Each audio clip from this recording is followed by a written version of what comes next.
इस कहानी की शुरुआत होती है एक खौफनाक आइलैंड से। हमें घने जंगल और जंगलों में पड़ी हुई इंसानों की पुरानी गली सड़ी लाशें दिखाई जाती हैं और बताया जाता है कि इस आइलैंड पर जो कोई भी इंसान आता है उसका यही हाल होता है। वो वापस यहाँ से नहीं जा पाता क्योंकि इस आइलैंड पर खौफनाक मॉन्स्टर्स का राज है जो इंसानों का शिकार कर लेते हैं। और अब तो गवर्नमेंट भी इन मॉन्स्टर्स से तंग आ चुकी है। बड़े बड़े शिकारी इन मॉन्स्टर्स का शिकार नहीं कर पाए और मॉन्स्टर्स के ही हाथों अपनी जान दे बैठे, जिसके बाद से अब तो शिकारियों ने भी उस आइलैंड पर जाने से मना कर दिया था।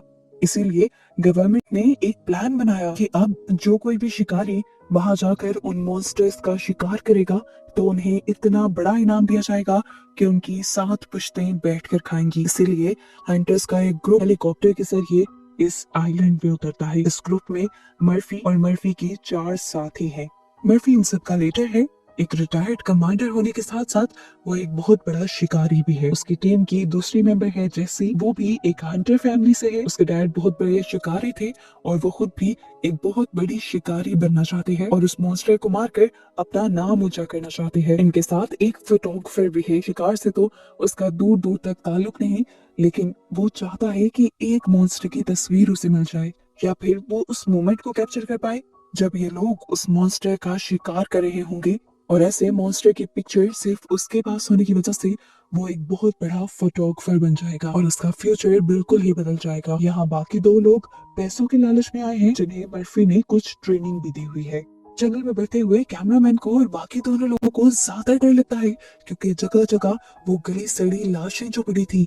मर्फी यहाँ पर सबको हौसला देता है और ये लोग चलते हुए बेस कैंप तक पहुंच जाते हैं। लेकिन यहाँ जाकर इनकी होश उड़ जाते हैं। बेस कैंप पे अब ना तो कुछ खाने के लिए था और ना ही कोई वेपन बचा था। ये लोग पैनिक करने लगते हैं पर मर्फी इन सबको एक और मर्तबा हौसला देता है और कहता है कि हम शिकारी हैं, हम हर मुश्किल का हल निकाल लेते हैं। हम यहाँ पर अपने खाने पीने का इंतजाम भी खुद कर लेंगे और वो शिकार भी कर लेंगे। यहाँ पर चार्ली बहुत ज्यादा डर रहा था क्योंकि अब वो इस बेस कैंप से बाहर नहीं जाना चाहता था क्योंकि जो हाल वो आइलैंड का दिख रहा था उसके बाद तो उसे सांस भी नहीं आ रहा था डर के मारे। मर्फी उसे टोंट मारते हुए वो इमरजेंसी बटन दे देता है और कहता है कि ज्यादा डर लगे तो इसे दुबाना तुम्हें हेलीकॉप्टर आकर रेस्क्यू करके यहाँ से ले जाएगा। अब मर्फी के साथ एलेक्स और जेसी निकल जाते हैं बाहर खाना ढूंढने के लिए। मर्फी अपने साथियों से कहता है कि तुम लोग खाना ढूंढो, मैं यहाँ पर कुछ ट्रैप्स लगा कर आता हूँ। इन्हीं बातों के दौरान गुजरते हुए इन्हें ऐसा महसूस होता है कि कोई इनके पीछे है। ये लोग डर जाते हैं और अपने डिफेंसिव मोड में आ जाते हैं। गन लेके इधर उधर देख रहे थे तो इन्हें पता चला कि यहाँ पर एक और शिकारी ही था दरख्तों के पीछे जो मॉन्स्टर का शिकार करने के लिए आया था। इस टाइम वो काफी गुस्से में था और कमजोर भी लग रहा था। इन लोगों को पता चलता है कि उस शिकारी का नाम सैम है और सैम इन्हें बताता है कि उसने काफी दिन से कुछ नहीं खाया। वो अपनी टीम के साथ ही उस मॉन्स्टर का शिकार करने के लिए आया था, लेकिन मॉन्स्टर्स ने उसके पूरे ग्रुप को मार दिया और अब वो बदले की आग में चल रहा है और अपने साथियों का बदला लेने के लिए हर हाल में मॉन्स्टर्स को मारना चाहता है। मर्फी उससे कहता है कि तुम हमारे साथ मिल सकते हो, पर पता चलता है कि सैम लालची भी था। वो कहता है मैं इनाम के पैसे तुम्हारे साथ बांटना नहीं चाहता, इसीलिए मैं अकेला ही उसका शिकार करूंगा। हमें दिखाया जाता है कि सैम जो कि अब जंगलों के अंदर भाग रहा था उसे अपने पीछे किसी की आहट महसूस होती है। पहले तो उसे ऐसा महसूस हुआ कि मर्फी के ग्रुप में से ही कोई होगा, पर यहाँ पर खौफ बढ़ने लगा। अचानक ही किसी ना दिखने वाली चीज ने पीछे से उसके ऊपर अटैक कर दिया और यहाँ बस हम उसकी चीख की आवाज ही सुन पाए। मर्फी ने भी उसकी चीख की आवाज सुनी थी और वो समझ गया था कि अब वो मॉन्स्टर करीब ही है। वो उसे ढूंढने के लिए निकल जाता है, जबकि यहाँ पर जेसी और एलेक्स अपना शिकार लेकर अपने कैंप की तरफ बढ़ जाते हैं। जैसे ही ये लोग कैंप के पास पहुंचते हैं तो वहां इनके होश उड़ गए थे। कैंप के बाहर वो मॉन्स्टर पहले से ही इनका इंतजार कर रहा था। ये भयानक काले दिखने वाला मॉन्स्टर जिसकी बॉडी लगभग इंसान की तरह ही थी, टांगों और बाजुओं के साथ वो इनके ऊपर हमला कर देता है और इन्हें मारने की कोशिश करता है। पर जैसे भी अपने हथियार निकाल लेती है और उसे मारने की कोशिश करती है। मॉन्स्टर का ये ठीक तरह मुकाबला नहीं कर पाए थे। मॉन्स्टर इन लोगों के ऊपर भारी पड़ता है, यहाँ तक कि वो एलेक्स का पांव भी जख्मी कर देता है। एलेक्स को बचाने के लिए जैसे एक फायर जलाकर उस मॉन्स्टर को डराकर यहाँ से भगाने में कामयाब हो जाती है, लेकिन कुछ ही पल बाद वो मॉन्स्टर इनके पीछे दोबारा भी आ जाता है।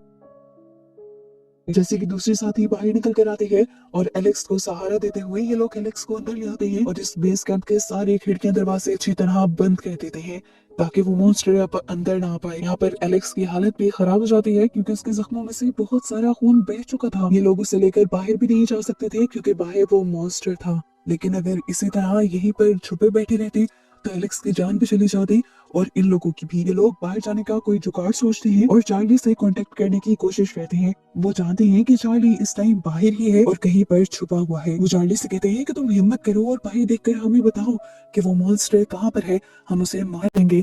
लेकिन डर के मारे चार्ली की तो आंखें खोलने की हिम्मत नहीं थी। कबूतर की तरह वो आंखें बंद किए बैठा था, जैसे उसकी आंखें बंद करने से वो मॉन्स्टर उसे मारेगा नहीं। जैसे कि बहुत हिम्मत दिलाने के बाद आखिरकार चार्ली ऊपर की तरफ देखता है और इन लोगों को बताता है कि उस भयानक मॉन्स्टर के हाथ में इस टाइम एक इंसानी सर है और वो उसे लेकर डांस कर रहा है। मॉन्स्टर अब उस सर को सीसीटीवी कैमरा के ऊपर भी फेंक देता है और ये लोग भी अंदर उस सर को देख पाते हैं और डर जाते हैं। जैसे उसकी इस काम से ये समझ आती है कि वो मॉन्स्टर उन्हें मारने से पहले उनके साथ खेलना चाहता है और उन्हें तड़पाना चाहता है। इस टाइम वो मॉन्स्टर इनके कैमरास के बहुत करीब था। जैसे नोटिस करते हैं कि वो बिल्कुल चार्ली के निशाने पर है। वो चार्ली से कहती है कि हिम्मत करो और उसे शूट कर दो, पर चार्ली के अंदर हिम्मत नहीं थी। यहाँ पर अब उनकी दूसरी साथी जल्दी से मर्फी को कॉल कर उसे मॉन्स्टर के बारे में बता देती है और ये भी बता देती है कि वो बेस कैंप के बिल्कुल बाहर है। मर्फी भी भागता हुआ बेस कैंप की तरफ बढ़ता है। मर्फी की भागने की आवाज सुनकर वो मॉन्स्टर अब मर्फी की तरफ अट्रैक्ट हो गया था। एकदम से वो मर्फी के सामने आ जाता है और मर्फी भी उसे देखकर हैरान परेशान हो जाता है। अपने आप को बचाने के लिए उसने जैसे ही कदम पीछे रखा तो वो अपने ही बनाए ट्रैप में फंस गया और उसका पांव बुरी तरह जख्मी हो गया। दर्द से वो बुरी तरह चिल्लाया। अब मॉन्स्टर उसके ऊपर हमला करने ही वाला था, पर वो अपने आप को बचाने लगा। मर्फी की चिल्लाने की आवाज बेस कैंप तक भी पहुंची थी और ये लोग भी अब डर गए थे। इन्हें ऐसा भी लगा कि कहीं मर्फी भी उसका शिकार तो नहीं बन गया। इस सब के दौरान एलेक्स जो पहले बेहोश पड़ा था उसे बेहोश आ जाता है और ये सब उसे यहाँ की सिचुएशन के बारे में बताते हैं। एलेक्स जो भी पहले बहुत अच्छा शिकारी था, वो यहाँ पर मर्फी को बचाने का और उस मॉन्स्टर को मारने का एक नया प्लान बनाता है, जिसके अकॉर्डिंग उनका एक साथ ही बाहर जाएगा मॉन्स्टर का चारा बनते हुए उसे डिस्ट्रैक्ट करने के लिए, जबकि दूसरा मर्फी को बचाने जाएगा और तीसरा साथी यानी एलेक्स को उस मॉन्स्टर को मारने का काम करेगा। इनके प्लान बनाते हुए ही वो मॉन्स्टर बाहर से जोर जोर से नॉक करना शुरू हो जाता है और ये लोग घबरा जाते हैं। उसके बाद वो मॉन्स्टर एक खिड़की तोड़ते हुए शिकारी सैम का सर इनके पास गिरा देता है, जिसे देखकर इन लोगों के दिल भी खराब हो जाते हैं। ये लोग अब वो टूटी हुई खिड़की भी रिपेयर करना शुरू कर देते हैं जहाँ से मॉन्स्टर ने वो सर फेंका था, क्योंकि वो जानते थे कि मॉन्स्टर जल्द ही इस पूरी खिड़की को तोड़कर अंदर आ जाएगा। इस दौरान एलेक्स चार्ली से कहता है कि वो मॉन्स्टर अभी भी तुम्हारी निशानी पर है, मैं सीसीटीवी से सब देख सकता हूँ, तुम बस उसके ऊपर गोली चला दो। चार्ली जो बहुत ही ज्यादा डरपोक था अपने अंदर बहुत ज्यादा हिम्मत पैदा करता है और मॉन्स्टर को अपने निशाने पर रख लेता है। काफी देर सोचने के बाद वो गोली चलाने वाला था, पर उसकी बुरी किस्मत कि ठीक गोली चलाने से पहले मॉन्स्टर ने उसे देख लिया और यहाँ की सारी लकड़ियां तोड़ते हुए उसने चार्ली को पकड़ लिया और वो घसीटते हुए उसे यहाँ से ले गया। ये लोग समझ गए थे कि अब चार्ली भी नहीं बचेगा। ये लोग यहाँ पर अपना आधा बनाया हुआ प्लान कंप्लीट करना शुरू करते हैं और जैसे को कहते हैं कि तुम मर्फी को ढूंढते हुए उसे एक बोर्ड तक लेकर जाओगे, वही बोर्ड जिस पर सैम और उसके सभी साथी यहाँ पर आए थे। ये बात उन्हें सैम ने बताई थी। इस दौरान वो कहता है कि मैं किसी तरह उस मॉन्स्टर को मारने में या फिर कम से कम उसे जख्मी करने में कामयाब हो ही जाऊंगा और हम सब लोग यहाँ से अपनी जान बचाकर निकल जाएंगे, क्योंकि यहाँ रहकर अपनी जान गंवाना कोई अच्छा आइडिया नहीं है। अपना प्लान पूरा बनाने के बाद और प्लान की सारी तैयारियां करने के बाद ये लोग सो जाते हैं। सुबह का सूरज निकलते ही ये लोग उठ गए थे अपना प्लान पूरा करने के लिए। प्लान के मुताबिक जैसे कि साथ ही उस मॉन्स्टर को ढूंढने के लिए निकल जाते हैं, क्योंकि उसे अपने आप को मॉन्स्टर का शिकार दिखाना है, उसका चारा दिखाना है और उसे अपनी तरफ अट्रैक्ट करते हुए एलेक्स की तरफ लाना है। जबकि दूसरी तरफ से हम देखते हैं कि जेसी मर्फी को ढूंढने के लिए और नदी का रास्ता ढूंढने के लिए निकल चुकी है। इस दौरान इन लोगों को एक बात ये नहीं पता थी कि इन्हें चार्ली को भी बचाना है, क्योंकि वो भी अब हमें जिंदा दिखाया गया है। मॉन्स्टर ने उसे मारा नहीं था, बल्कि लाकर अपने ठिकाने पर फेंक दिया था। यहाँ पर चार्ली एक दिल दहला देने वाला मंजर देखता है कि उनके साथ ही उनके लीडर मर्फी को वो मॉन्स्टर मार चुका है और मर्फी का सर उतार कर वो अब यहाँ लटके हुए बाकी सरों के साथ लटका रहा था। चार्ली ये सब देखकर बहुत ज्यादा डर जाता है, क्योंकि वो समझ गया था कि मॉन्स्टर उसका भी यही हाल करेगा। इतने में ही उसे करीब से किसी के चलने की आवाज आती है और वो ये भी समझ जाता है कि उसके साथी कैंप से निकल गए हैं। उसे और भी ज्यादा डर लगने लगा था कि कहीं उनके साथी को ये तो नहीं लग रहा कि वो मर गया है, कहीं वो उसे यहाँ पर छोड़कर तो नहीं चले जाएंगे। चार्ली अपने साथियों से कांटेक्ट करने की कोशिश करता है और रेडियो सिग्नल अच्छे होने की वजह से वो कांटेक्ट कर भी पाता है। एलेक्स ये जानकर बहुत ज्यादा खुश था कि चार्ली अभी तक जिंदा है, पर उसकी सारी खुशी फौरन दुख में बदल गई जब उसे पता चला कि उसका दोस्त, उसका लीडर मर्फी मर चुका है। यहाँ पर चार्ली उन सबको बताता है कि मॉन्स्टर अपने ठिकाने से निकल चुका है और वो जल्द ही तुम्हें मारने के लिए तुम्हारे करीब आएगा।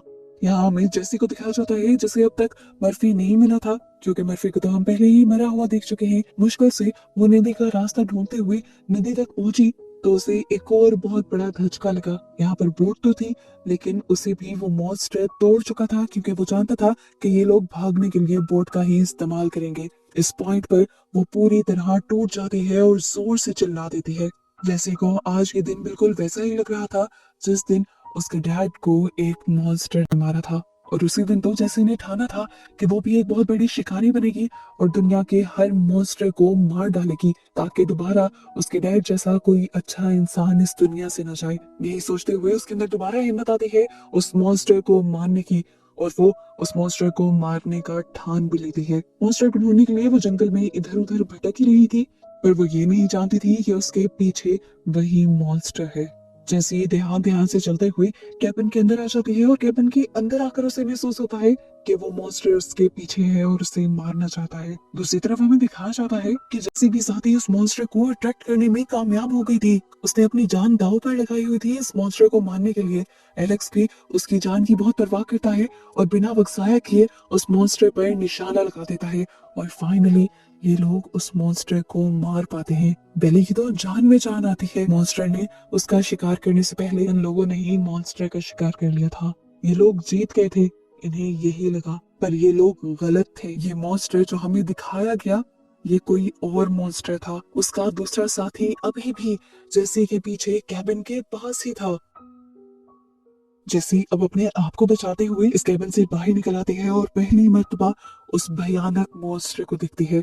वो मॉन्स्टर उसे देख नहीं पाता और किसी आहट को सुनते हुए जंगल की तरफ चला जाता है। असल में उसने एलेक्स के आने की आहट को सुन लिया था और वो एलेक्स की तरफ बढ़ गया था। एलेक्स को पता भी नहीं चला कब उस मॉन्स्टर ने पीछे से उस पर हमला किया और उसे गिराते हुए घसीट कर यहाँ से ले गया। जैसे भी अब उस मॉन्स्टर के ठिकाने की तरफ चली गई थी, अंदर उसने देखा कि चार्ली जिंदा था। ये देखकर वो खुश हुई, लेकिन अगले ही पल उसकी सारी खुशी डर के अंदर बदल गई। यहाँ पर जगह जगह बहुत सारे इंसानी सर लटके हुए थे। ये वो सब शिकारी थे जो इन मॉन्स्टर्स का शिकार करने आए हुए थे। जैसी जानती है कि अगर मॉन्स्टर उनके होते हुए यहाँ आ गया तो उन दोनों का सर भी अगले ही मिनट यहीं पर लटका होगा। वो चार्ली को लेकर यहाँ से भागने ही वाली थी, पर अगले ही मिनट बहुत ही तेजी से वो मॉन्स्टर एलेक्स को घसीटते हुए यहाँ पर पहुंच गया। इस टाइम हमें दिखाया जाता है कि एलेक्स की हालत बुरी तरह खराब हो चुकी थी। कुछ वो पहले जख्मी था और कुछ मॉन्स्टर ने अब उसे जख्मी कर दिया था। जैसे अपने आप को और चार्ली को बचाने के लिए यहाँ पर एक फायर कैंडल चलाती है, पर वो मॉन्स्टर ज्यादा उससे डरता नहीं। ठीक इसी टाइम पर बेली भी यहाँ आ जाती है और ये तीनों मिलकर मॉन्स्टर का शिकार करने की कोशिश करते हैं, पर मॉन्स्टर अभी भी इनके हाथ नहीं लगता। इतना करीब होकर भी उल्टा वो इनके साथी एलेक्स पर हमला करके उसे भी पूरी तरह मार देता है। ठीक इसी के बाद वो एलेक्स का भी सर काटने वाला था और इस चीज से जैसे को समझ आ गया कि इस मॉन्स्टर के लिए उसके शिकार से ज्यादा उसके शिकार के सर इम्पोर्टेंट है। वो समझ गई कि ये सर इस मॉन्स्टर की कमजोरी है, इसलिए गुस्से में वो सभी सरों को उठा उठा कर मॉन्स्टर के ऊपर ही फेंकने लगी और सबको खराब करने लगी। जिसके बाद वो इन सरों को जलाना भी शुरू कर देती है। उसे लगा था कि ऐसे करके मॉन्स्टर कमजोर हो जाएगा, लेकिन अब भी एक और मर्तबा वो गलत थी। ये सारी हरकतें मॉन्स्टर का गुस्सा बढ़ा देती है और इसी गुस्से में एक एक बार में मॉन्स्टर उसकी सारे साथियों को मार देता है और अब जैसी अकेली बच जाती है उससे मुकाबला करने के लिए, अपनी जान बचाने के लिए। इस टाइम पर उसे वो मोमेंट याद आता है जब उसके डैड को ऐसे ही एक मॉन्स्टर ने मारा था। वो बदला, वो हौसला, सब कुछ इस टाइम जैसे के ऊपर हावी हो जाता है और जैसी हिम्मत करते हुए अपना एक टूल उस मॉन्स्टर के अंदर स्टैब कर देती है, उसे जख्मी कर देती है और फिर उसके ठिकाने से बाहर निकल आती है। और उसके बाद वो इस जंगल में ही आग लगा देती है, क्योंकि वो अब उस मरे हुए मॉन्स्टर का नामो निशान भी यहाँ पर देखना नहीं चाहती थी।